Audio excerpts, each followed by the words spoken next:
Direction la Côte d'Ivoire, troisième mandat d'Alassane Dramane Ouattara, Soro Guillaume s'en prend à la communauté internationale. Alors pour plus de détails, après le générique.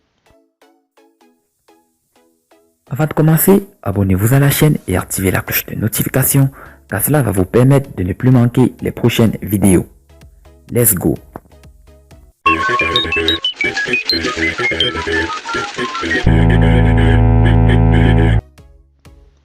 Guillaume Soro n'est pas du tout content de la communauté internationale et il a fait savoir dans une nouvelle tribune.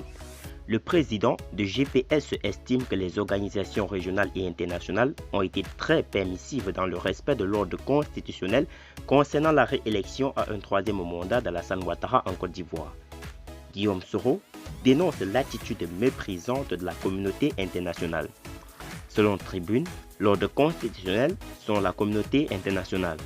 Quelquefois, il est douloureux de noter l'attitude méprisante de ce qu'on appelle la communauté internationale face aux oppositions africaines, comme si les opposants étaient des incompétents ou avaient perdu leur faculté de réflexion. Appréciez donc avec moi. J'ai lu les déclarations quelques fleuves de la CEDEAO, de l'Union africaine, l'Union européenne et du ministre des Affaires français relativement à la charge électorale en Côte d'Ivoire. Comme un mantra, tous ont répété à l'unisson qu'il fallait respecter l'ordre constitutionnel.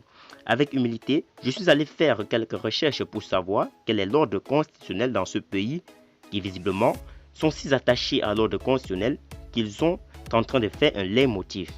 J'espère qu'ils n'ont pas imaginé que nous étions totalement naïfs, au point de ne pas être en mesure de comprendre ce petit jeu malicieux qui, malheureusement, a coûté à la Côte d'Ivoire plus de 200 personnes. Cela n'est pas encore apparemment le seuil critique pour que les donneurs de carton rouge s'en émeuvent. Disons le tour net, c'est Jean Lafontaine qui a raison, selon que vous soyez riche ou pauvre, les jugements de la Cour vous rendront noir ou blanc. À tout seigneur, tout honneur, commençons par les États-Unis, quel est l'ordre de la Constitution de ce pays. Le 22e amendement de la Constitution américaine est clair. Personne ne sera élu président des États-Unis plus de 2 fois et aucune personne ayant déjà exercé un mandat présidentiel pendant plus de 2 ans ne pourra être réélu pour plus d'un mandat.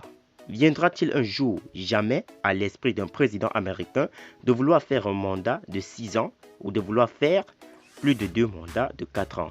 Ensuite, quel est l'ordre constitutionnel en France? L'article 6 de la Constitution française dispose « Nul ne peut être élu pour plus de 2 mandats consécutifs à la présidence de la République française. » Viendra-t-il à un citoyen français de vouloir faire 3 mandats successifs?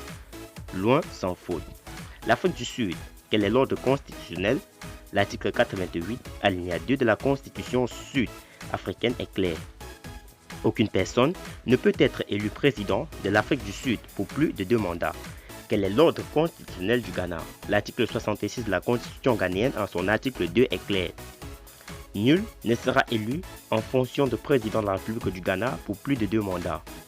Qui osera interpréter la Constitution ghanéenne comme autorisant qui que ce soit à un mandat premier de la Troisième République? Personne de censé. Comme vous remarquez, les Américains, les Français, les Sud-Africains, les Ghanéens n'oseraient pas rompre leur ordre constitutionnel. Bien au contraire, ils y sont tous jalousement attachés.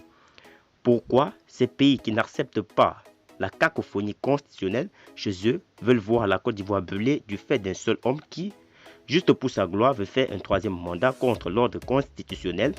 Les Ivoiriens seraient-ils moins méritants? Ce peuple ivoirien réclame, c'est le respect, de la considération et tout simplement parce que nous ne sommes pas des sous-hommes. Excusez du peu, nous avons de la prétention d'être vos égaux par la naissance, conformément à l'article 1er de la Déclaration universelle des droits de l'homme et des peuples de 1948, texte fondamental du droit humain. Tous les êtres humains naissent libres et égaux en dignité et en droit.